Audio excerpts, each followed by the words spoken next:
next comedian is a real treat. He's also making his Tiny Pony debut. Give it up right now for Andrew Holmgren! Hey, one more time for Marcus, everybody, hosting the show. All right. Welcome, everybody. Welcome to me. I'm very excited to be here tonight. I'm having a pretty sweet day. I'm in a bit of a celebratory mood, and happy to share the evening with you. I don't mean to brag before I say this, but earlier today, I gave somebody an orgasm. Thank you, everybody. Thank you very much. Thank you very much. Appreciate that. Hell yeah. It's true, I did. It was my orgasm. But I let them keep it. So, kind of a philanthropist in that sense. Great start. What a good joke that was, huh? Off to a good start. Let's see, I'll tell you a little bit about me. I don't know if you can tell by looking at me. I'm pretty tall. I'm like 6'1". I'm not exceptionally tall. I do happen to be the tallest comedian you're going to see tonight. So, you know, I know it's not a contest, right? It's not why you guys are here. But if you do happen to be here for altitude-based reasons, I regret to inform you that the show has peaked. If you're here for comedic reasons, stick around. It's only going up from here. But if you're here, you're tall. You know, it's got some fun perks. You know, it's good to be up here. You know, it's got good views, good air quality. The ladies seem to like it. You know, they see me and they're like, "Oh my God, that guy's got such long bones." I don't know what women are thinking. I assume it's about skeletal length, but I don't know. I have been wrong many times before. But there's one thing that I don't like, and it happens just every now and then, where like a shorter person will come up to me, and they'll say something like, they'll be like, "Oh, Andrew, you're so lucky to be tall. You have no idea what it's like to be short." But it's like, yeah, I do. Like, I've been all of those heights before, right? Like pretty much everything in between baby size and 6'1". I've experienced life at those heights, and it sucked, which is why I grew up. I'd go up to an old man and be like, "Old man, you have no idea what it's like to be young and experience life," right? He'd be like, "Fuck off, kid." So I'm like, "No, you know what? You don't know what it's like to be tall." And they're like, "Yeah, what's it like?" "Well, it's a bunch of short people making ignorant statements, huh?" I told that joke one time, and a shorter guy came up to me looking kind of irritated. He's like, "Yeah, haha, real mature, making fun of short people." Well, guess what? Did you know that on average, shorter people have a longer life expectancy than tall people? What do you think about that? I'm going to live longer than you. It's like, yeah, but can you even call that living? Doing it wrong, you know. He's living his life at fart level, you know. You breathe up here, you know. Fart down there, you know. Might as well do a handstand. Come on. That's good. Let's see. Tell you this. I've been trying to make some changes in my life recently. Lately, I've been trying to drink less alcohol, everybody. Thank you very much. And, some booze, that's good. Well, some booze, no booze, you know what I mean? But actually, this is kind of a cool milestone. I realized this is like the first time in as long as I can remember that I did not bring a beer with me on stage to perform. I think that's kind of cool. Thank you very much. I did finish it before I got up here. Yeah, I was thirsty, you know, what's a boy to do, right? But that's the thing, I can have that, I can have as many beers as I want. I'm an adult, I have free will, you know, I can have the beers I'm gonna drink when I get off stage, I can have the beers I'm gonna drink while I'm driving my car home later. I can do whatever I want, right? But I am trying to drink less, but it's not for any health or sobriety-based reasons, it's more for financial reasons. I did a scroll back through the bank statement the other day, and I was like, ooh, that's a lot of $80 bar tabs. I don't remember all these $80 bar tabs, and I was like, that's why. But the catalyst for it is that I'm a big Warriors fan, big basketball fan, and not to brag, I do have tickets to a Warriors game coming up here at the end of the month.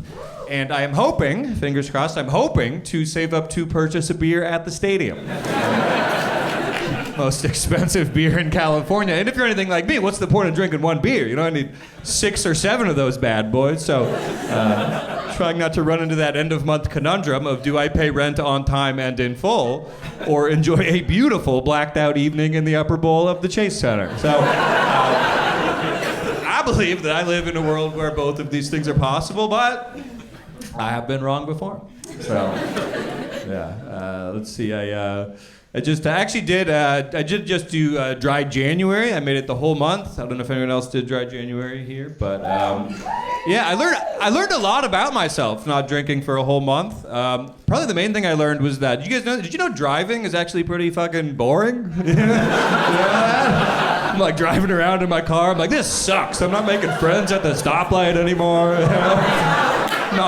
Not racing anybody.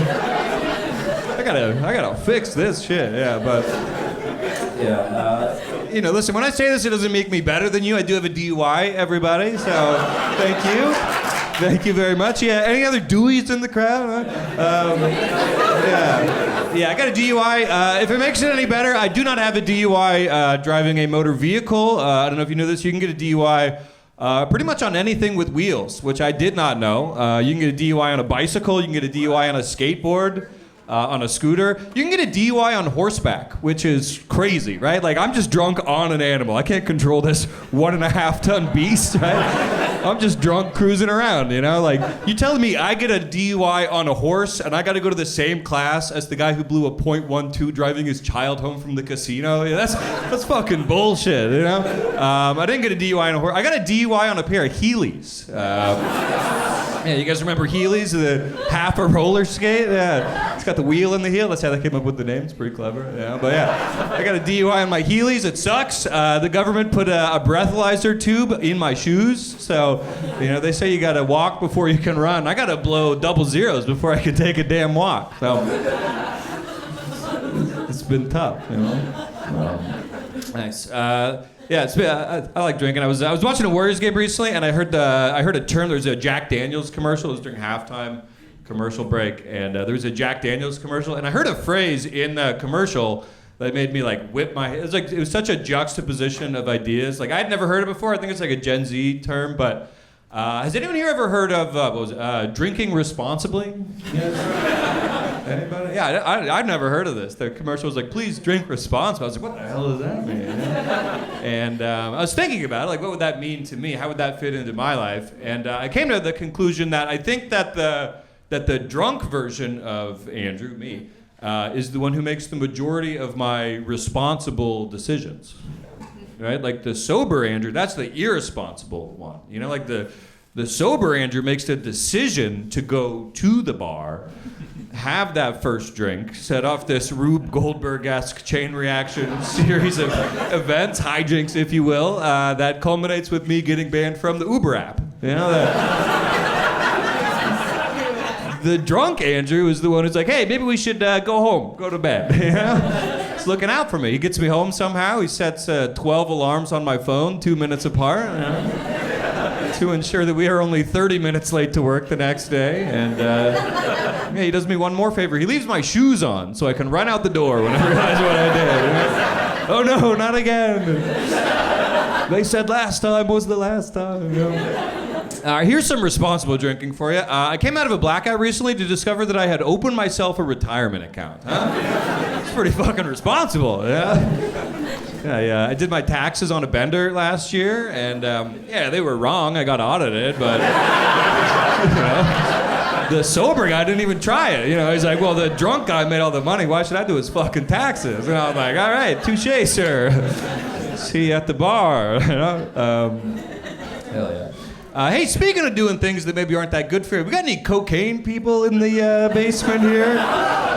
Oh, you guys are looking around. I see your eyes glistening in the darkness when I say that. I know when I'm in the presence of some cocainiacs, you know. I used to do that stuff. I had to stop. I liked it a little bit too much, you know. But listen, if you've ever done cocaine, there's like a standard way of doing cocaine. I call it Cocaine 101. It's what they show you in media, right? Movies, television, stuff like that. And that's where you do it in your nose. You know, you sniff it, you snort it, right? Left nostril, right? Both of you really getting after it. Here's the thing.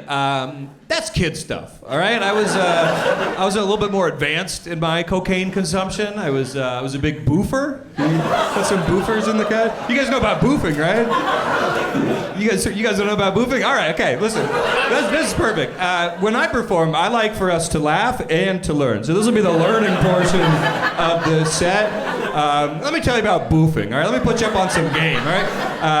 Boofing. Kids these days, endlessly creative. They've discovered through constant, experimentation, right? They've discovered that powder drugs work at both ends of the tunnel, so to speak. Yeah, it's pretty cool. They figured out that you can put cocaine up your butt. It affects your body in the same way, right? Well, I mean, it numbs a different part of your body, but you're still chatting out of the same mouth. You're still blasting out of the big stall in the bathroom, coming up with new and exciting business ideas. But here's the thing. Yeah, I was a big boofer. Love boofing. Love doing the old rump bumps, if you will. Making it snow in Browntown, as they say. Right? But listen. Okay. Here's the thing. I boofed too close to the sun. Everybody.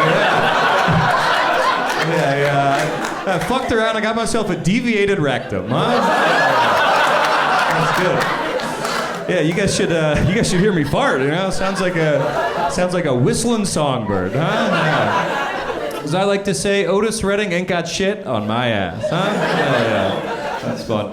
I do want to say that I take a step back at the end of that great joke and say that I have never actually put drugs in my butt. Sorry to disappoint you guys, but I did one day think of. All right.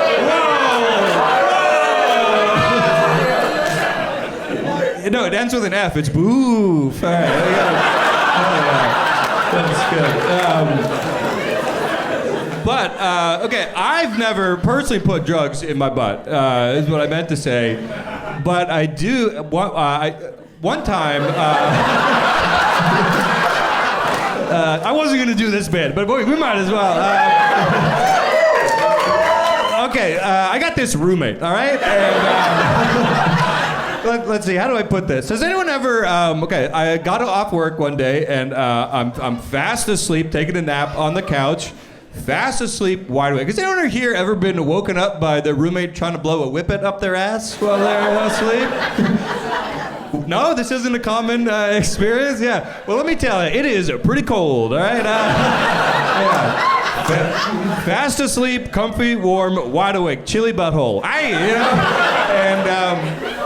Listen, I don't like when you fuck with me when I'm asleep, but and boy was I upset. But here's the thing: I do not have health insurance. All right, and this roommate, he was an EMT at the time. He's not anymore, so feel safe.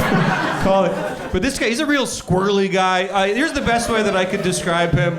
I came home one night. It was like 2 a.m. I come home. And he had met 3 blind people at the bar, and he brought them over. We live on the 3rd floor. He brought these 3 blind people over so that he could show them the roof of our apartment. He's like, yeah, I brought them over to show them the view. And I was like, you could have left them on the sidewalk and said, here it is. Yeah. But yeah, so I was mad, but he's an EMT. I had to defer to him as a health insurance-less man, right? And he was like, no, don't be mad. I was doing medical research. I was trying to figure out if humans have butt lungs, right? And I was like, how would you figure that? He's like, well, when you do whip it in your mouth, you pitches down your voice. You're like, oh my God, right? He's like, I figured it would like pitch down the tone of your farts, So it'd be like a foghorn.